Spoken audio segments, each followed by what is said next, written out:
ሰላም ጤና ይስጥልን ክቡራትና ክቡራን የአዲስ ምንጭ ቤተሰቦች እንዴት ውላችኋል? እንዴት አምሽታችኋል? በያላችሁበት የከበረ ሰላምታችን ይድረሳችሁ። ዕለቱ ሚያዝያ 22 ቀን 2018 ነው። አሁን የደረሱንን ሰበር መረጃዎችና የዕለቱን አበይ ዜናዎች ቀጥሎ እናቀርብላችኋለን። ከመረጃዎቹ ጋር አብሬያችሁ ቆይታ የማደርገው የእናንተው ውብሸት ታየ ነኝ። ክቡራትና ክቡራን ላይክና ሼር እያደረጋችሁ መረጃዎቻችን ለብዙዎች እንዲደርሱ እንድታደርጉ በአክብሮትና በፍቅር እንጠይቃለን። ወደ መጀመሪያው ሰበር መረጃችን ስንሸጋገር ሰላም ጠሉ ጽንፈኛ ቡድን የቀረበለትን የሰላም ጥሪ አሻፈረኝ በማለት በመረጠው የጥፋት መንገድ ሄዶ በቆረጠው ለበቅ እየተለበለበ ይገኛል። ለኢትዮጵያውያን ባህል እጅግ አስነዋሪና አጸያፊ የሆነውን ባንዳነት በሚዲያዎቻቸው ሳይቀር በገሃድ እየገለጸ ከግብፅ ጋር፣ ከሶማሊያ ጋር፣ ከሻቢያ ጋር ሰራለው ወያኔም የነፍስ አባቴ ነው ብሎ የገባበትና የቀጠለበት መንገድ ማንነቱን በሁሉም ፊት አጋልጦታል፣ ጭምብሉንም ገፎታል። ዛሬ በፈሪ ብትሩ አድፍጦ የሚነጥቀው ነፍስ እንጂ በባንዳነት ውርሱ ተረኩ የሚያታልለው የህብረተሰብ ክፍል ጠፍቷል። በትላንትናው ዕለት የእናንተው አዲስ ምንጭ ባጋራችሁ ሰበር መረጃ የሰሜን ምስራቅ እዝ አንድ ኮር በግዳጅ ቀጠናው በመንቀሳቀስ የህዝቡንና የአካባቢውን ሰላም ሲያውክ የነበረውን ይህንኑ የጽንፈኛ ቡድን መቆጣጠር እንደቻለ የሰሜን ምስራቅ እዝ ምክትል አዛዥ ለውጊያ ድጋፍ ሜጀር ጄኔራል ሻምበል ፈረደን ዋቢ አድርጋ ዘግባ ነበር። ኮሩ ሰሞኑን ባካሄደው ስምሪት በሰሜን ወሎ ዞን ቆቦ አካባቢ እየተሽለኮለከ ሰላማዊ ሰዎችን ሲያግት እንዲሁም የአካባቢውን ሰላም ሲያደፈርስ የነበረውን ጽንፈኛ ቡድን መውጫና መግቢያ እንዳያገኝ በማድረግ አስደማሚ ድሎች መገኘታቸውን ማብስረናል።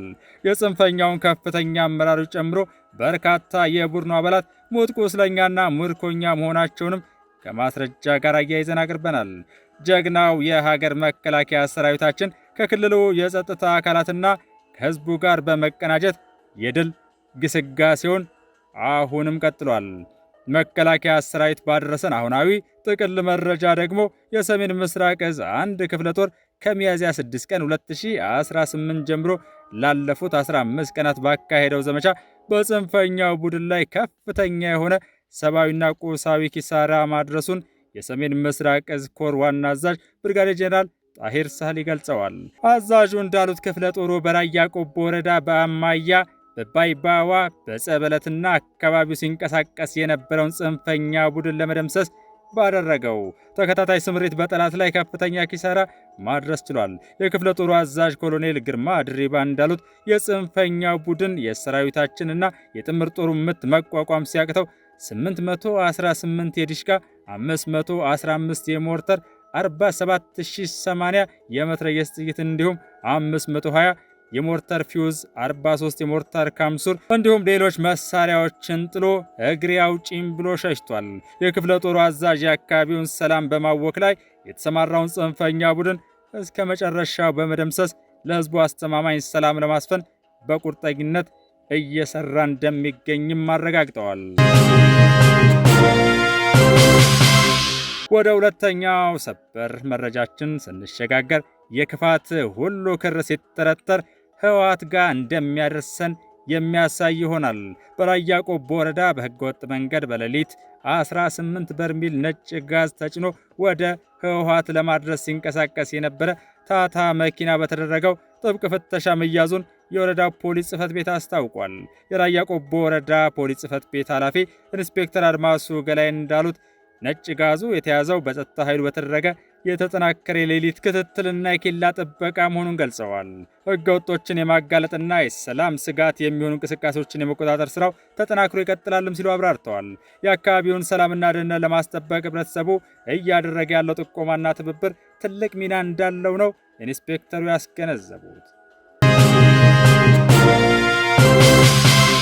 ክቡራትና ክቡራን ለየትኛውም ሀገር ወዳድ ኢትዮጵያዊ በኩራት ልቡን ሞቅ ወደሚያደርገውና ጀግኖቹ ተቀርጸው ወደሚወጡበት ብር ሸለቆ ዜናችን ስንሸጋገር ደግሞ በዛሬው ዕለት በሀገር መከላከያ ሰራዊት የብር ሸለቆ መሰረታዊ ውትድርና ማሰልጠኛ ትምህርት ቤት ያሰለጠናቸውን ወታደሮች አስመርቋል።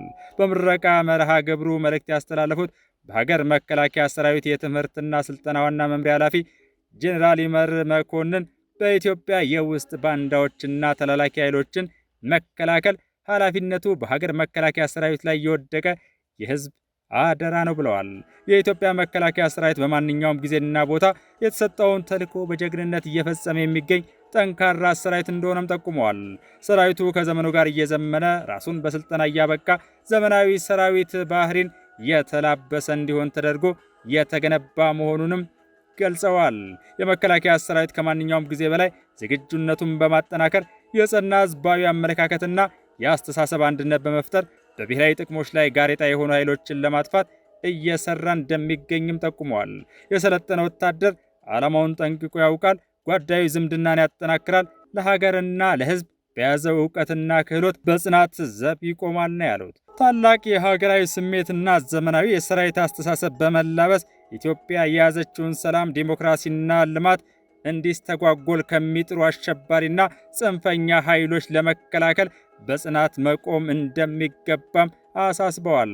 እናንተ ዛሬ ለምረቃ የበቃችሁ መሠረታዊ ወታደሮች ሀገራችሁን አጽንታችሁ ለማቆም የሚሰጣችሁን ግዳጅ በብቃት ለመወጣት ዘወትር ተግታችሁ መስራት ይጠበቅባችኋል ነው ያሉት። የብር ሸለቆ መሠረታዊ ውትድርና ማሰልጠኛ ትምህርት ቤት አዛዥ ብርጋዴር ጄኔራል መኮንን መንግስቴ እንደገለጹት ተቋሙ በተለያዩ ወቅት ሰልጣኞችን ተቀብሎ የበቁ ሀገራቸውን የሚወዱና በቴክኒክ የዳበሩ መሠረታዊ ወታደሮችን እያሰለጠነ ዘመናትን ዘልቋል ብለዋል። ተመራቂ መሠረታዊ ወታደሮች ሀገራቸውን ከውጭ ወራሪ ጠላቶችና ከውስጥ ጸረ ሰላም ኃይሎች መጠበቅ እንዲችሉም በሥነ ምግባር ታንጸዋል ብለዋል።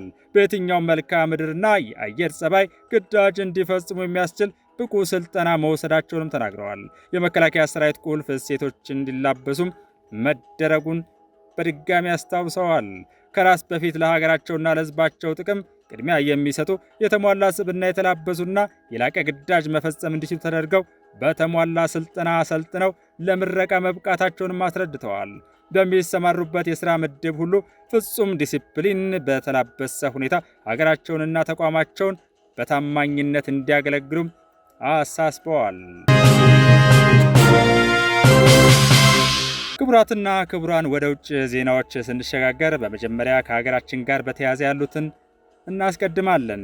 በደቡብ አፍሪካ ፕሪቶሪያ ከተማ የሚገኝ የኢትዮጵያ ኤምባሲ ባለፉት ቀናት በኢትዮጵያውያን ላይ የተፈጸመውን ግድያ በተመለከተ በአስቸኳይ እርምጃ እንዲወሰድና ችግር በሚታይባቸው አካባቢዎች ልዩ ጥበቃ እንዲደረግ ለሀገሪቱ መንግስት ጥያቄ አቅርበዋል።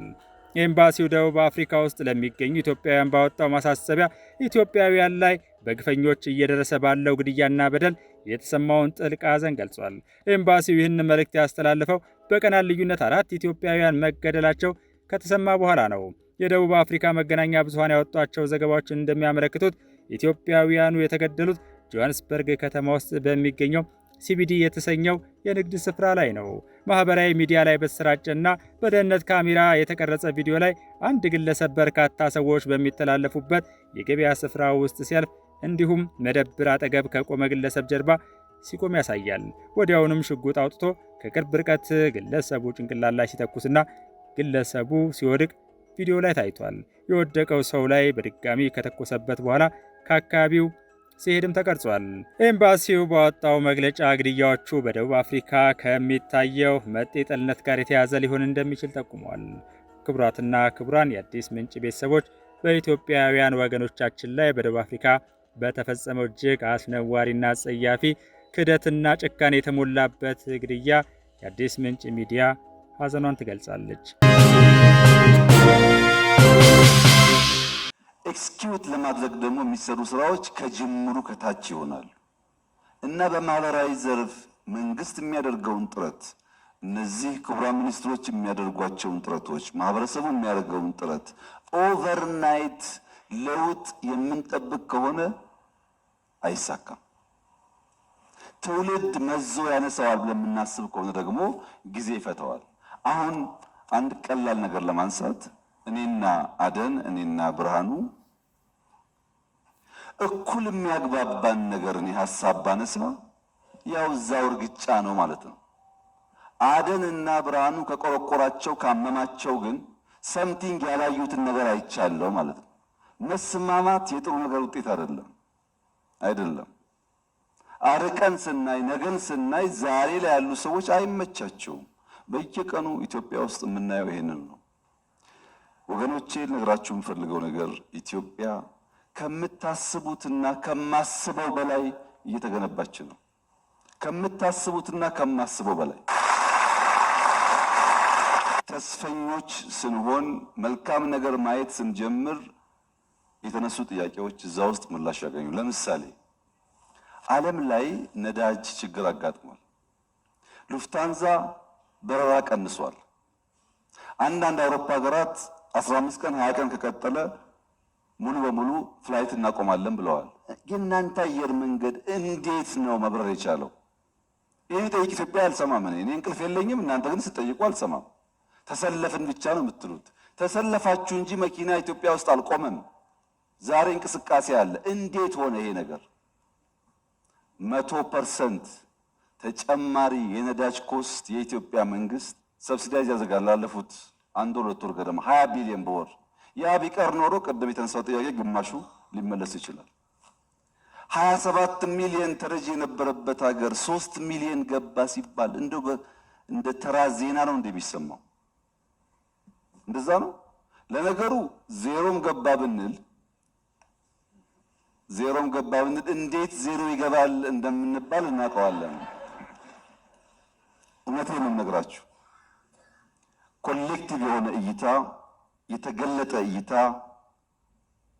የማየት ብቃት ብዙዎቻችን ጋር ወደን ፈቅደን ስንተው ስንዘል ስናልፍ ስለሚታይ ይህን ነገር ብናስተካክል እቺ ሀገር ትልቅ እድል አላት። ብንሰራ፣ ብንሮጥ፣ ብንለፋ ውጤት እናመጣለን።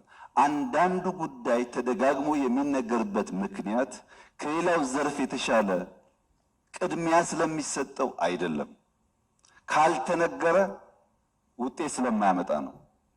ኢንዱስትሪ የቱሪዝምን ያክል አልተናገርለትም። ምክንያቱም ሳሙና ከተመረተ ገበያ አያጣም። ቱሪዝም ግን በጣም መሸጥ መነገር አለበት። በእኛ ደረጃ ያ ገብቶን ነው የምንናገረው እንጂ ቱሪዝም ከኢንዱስትሪ በልጦብን አይደለም፣ ከስንዴ በልጦብን አይደለም። ስንዴ ስንል ስንዴ ምን ያደርጋል አላችሁ? ክቡራትና ክቡራን የአዲስ ምንጭ ቤተሰቦች ለሚያዝያ 21 ቀን 2018 ያዘጋጀንላችሁ ዝግጅቶች ይህን ይመስሉ ነበር። ከመውጣታችሁ በፊት እንደተለመደው ላይክ እና ሼር እያደረጋችሁ እንድትወጡ በድጋሚ በአክብሮት እንጠይቃለን። ሰላም ለኢትዮጵያ፣ ሰላም ለኢትዮጵያውያን፣ ሰላም ለመላው የሰው ዘር ይሁን የሚለው የአዲስ ምንጭ የምንጊዜ መልእክት ነው። ሰላም ይሁን።